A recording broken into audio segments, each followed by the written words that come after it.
social media is so fake. No skin problem, no hair, like nothing, zero problem. And it's so not true. No matter how far ahead you get, you're never going to be that far ahead. What's the point of working hard if I don't have time to hang out with my family? When you're feeling those moments of just being completely overwhelmed, I actually should just ask for help. I'm so glad to have all you here with me today because, this is a really important topic, talking about stress. So each of you has written down a time that was stressful in your life on one of these cards, and we're going to be going around, and each person is going to be reading one of these cards, and then we're going to have whoever wrote it raise their hand so we can talk to them a little bit about what was that moment like? What was that stressful time like? And how can we get through things like that? Timothy, would you like to start? Sure. I feel unproductive. Even when I'm going to sleep at 3 a.m. with no energy because I've been working all day, I still feel unproductive. I hate this feeling because I don't appreciate myself and my results because it doesn't feel enough. Whose was that? That was me. Yeah, do you want to tell us a little bit about what you were going through? It became my daily thing. In the back of my mind, just keep telling me it's not enough. Yeah, you have great results, you have that and that and that, but it's not enough. I don't really know how to just sit and relax. Does that feel familiar to other people? Absolutely. Oh, yeah. Yeah, I can relate to that for sure. I feel like especially, working in social media and you feel like you have to keep up with the constant hamster wheel of content. Everybody wants content all the time. So you feel like I got to keep on going or else they're going to forget about me or someone else is, going to, get whatever I was supposed to get. And you feel like you just have to keep going. Especially if you like working. Yeah, I can relate. So I love to work. So you kind of feel like you don't take the time for yourself. Yeah. It's totally understandable trying to find that separation between work, which is a lot of it actually is part of your life, right? And as you're sharing part of your life or, depending on the content that you make and that people make in general. And so being able to find that place of I don't have to film every single thing all the time. I was trapped in that spiral for a very, very long time. And I completely understand that. And you feel well, if I didn't film, whatever this activity I did with my friend today, then I missed this opportunity. And someone else out there is making content on absolutely everything. So I have to compete with that and then kind of get stuck in these loops of comparing yourself to what it seems like other people's lives are like. And yeah, it can definitely be a kind of a spiraling thing. Yeah, and I feel with social media too, the way it is now on all these platforms, you can any video can be this explosive moment that just changes everything kind of thing. So I know us, we get into these loops where it'll be we need to post every single day because if we don't, that's that opportunity to get that 10 million views or whatever it is. But honestly, great things take time. So if it takes 10 years instead of 5, it doesn't really matter because you still got to where you want it to be. Sounds like this topic really resonates with a lot of people. Yeah, probably all the same thing. Yeah. Swoop, do you want to go next? Sure. Balancing work and family and finding time for myself. Trying to dedicate time to my content while being a present husband and father. That's me. Yeah. Kind of along the same lines as yours, right? I'm in this time of my life where, like I said, I love to work. But now it's I can't constantly work if I want to be a present dad and I want to be a present partner for my wife. She likes to knock out at 8 p.m., 9 p.m. and she wants to cuddle, but I'm wait, I should edit, I should write, I should get this done. Or I don't want to be one of those dads who's I gotta work to provide for my family, but then my daughter's but you never played with me. You know what I'm saying? So it's a constant thing that weighs on me, where I feel I need to work to provide for my family, but at the same time, I want to be there. You know what I'm saying? So that's kind of always stressing me out to find the balance. Do other people have stuff in the background that you always kind of have there that you're thinking about when you're doing work? I feel you're going to have that stress for the rest of your life. Because just by being a provider, people eat because of you. Literally, quite literally. Mm-hmm. That's the one thing for myself that no matter how far ahead you get, you're never going to be that far ahead. Do I know how to solve that problem? I actually don't. would love some advice on that as well, because I'm definitely struggling through that. One thing for me, when I was also struggling with a problem when I cannot find a balance between work and my personal life, I pick a day in a week, like Sunday, and I made it my day off, fully like out of work, absolutely. And I like, because my family is not here, they back in Ukraine, and like I'm trying to spend Sunday like calling my family, talk with my friends, go out with my friends, or like spend time and give time to people who I want to spend time with. And once in a week, for example, in the end of the day on Sunday, I'm doing like a little schedule. It's way more easier. For example, I do it on a paper, or you can do it on a note, or like anywhere. From 9 a.m. to 6 p.m. I have a content day and I need to film, edit, whatever, do whatever. But then I have evening full free, and I'm gonna book it for my family. I'm gonna go get dinner with my family, with my friends, or like whatever. And when you visualize and you actually like made a plan for the whole week, you don't have to think like, oh, I don't know what day, what time I can actually spend with someone I would love to spend time with, like friends or family. I started out like very similar as like just I realized that I actually maybe have a little bit more time than I thought. I'm just like was kind of chaos and trying to balance a million things simultaneously versus just focusing down on one thing. And like you said, you know, writing things down and visual, I'm very much the same way.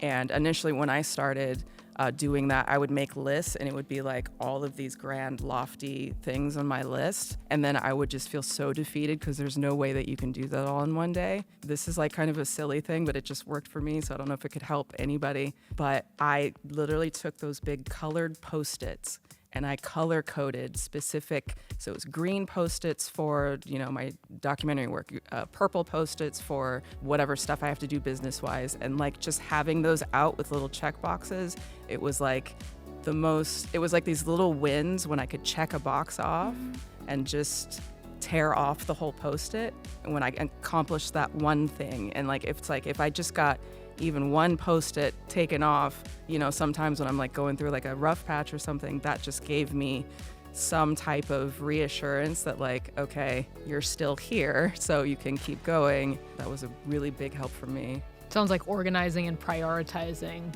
help a lot of people to kind of think about what are the things that will bring my stress level down. It's just knowing that, you know, I have this thing covered, or I have that thing covered. Right. Yeah. And you can literally see it accomplished in a way. Should we do another one?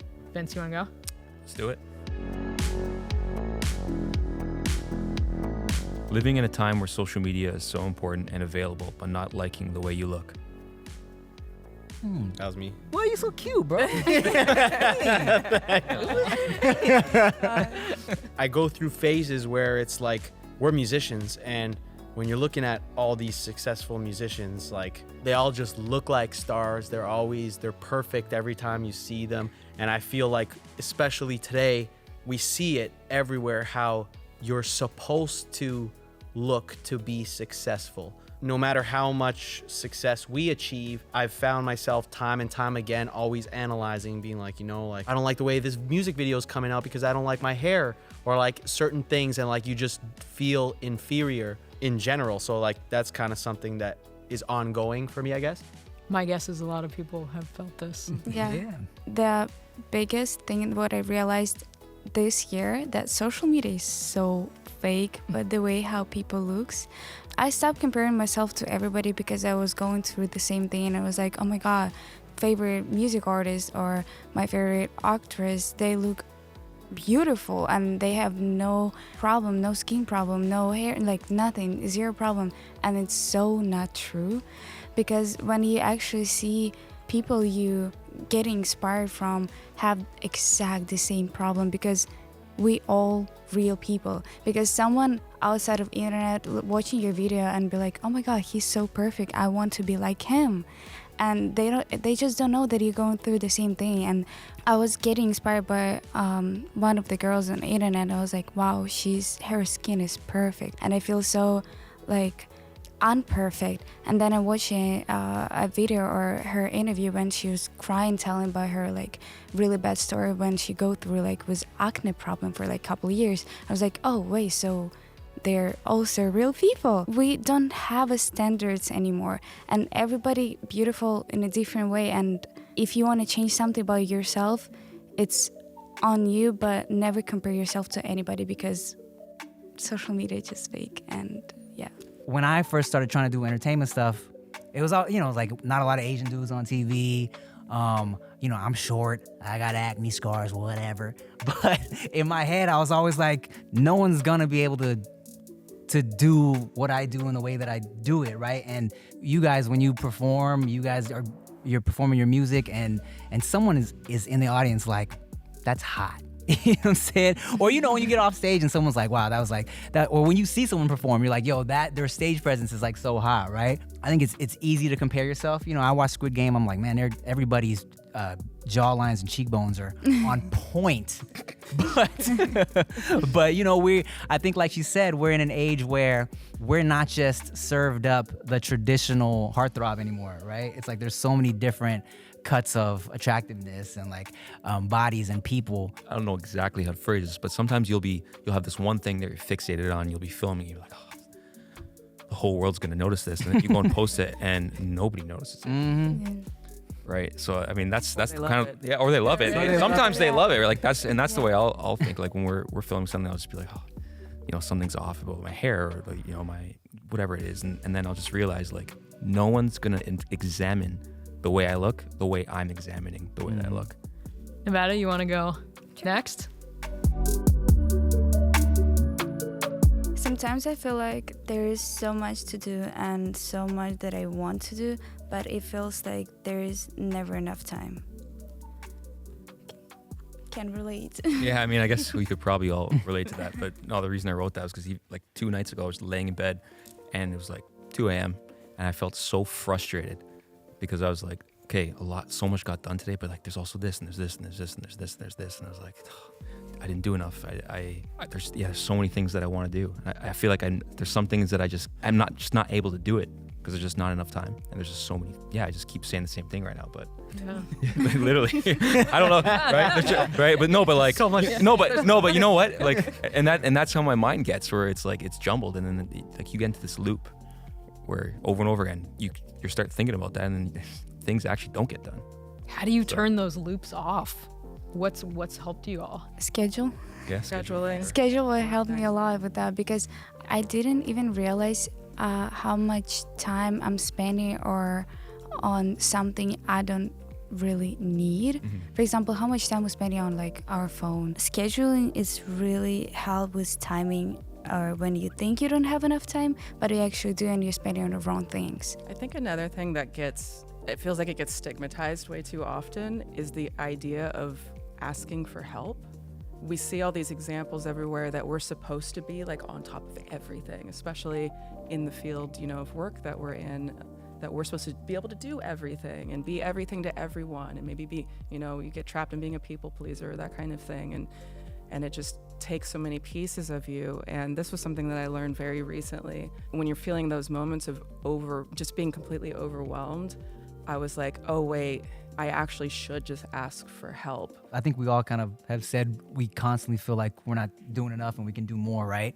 And I think it's super important, if we're talking about priorities, to make sure you prioritize and celebrate your little wins. You know what I'm saying? Like, it may not be like the big goals that you like set out for the year, but it's a lot of little things that happen that sometimes we neglect to celebrate, because you're like, oh, okay, yeah, you know, but that's not what I was hoping for. But at the same time, you did that, and sometimes you really have to take a step back and be like, okay, yeah, I did that. I should celebrate. I should pat myself on the back. How would each of you define stress?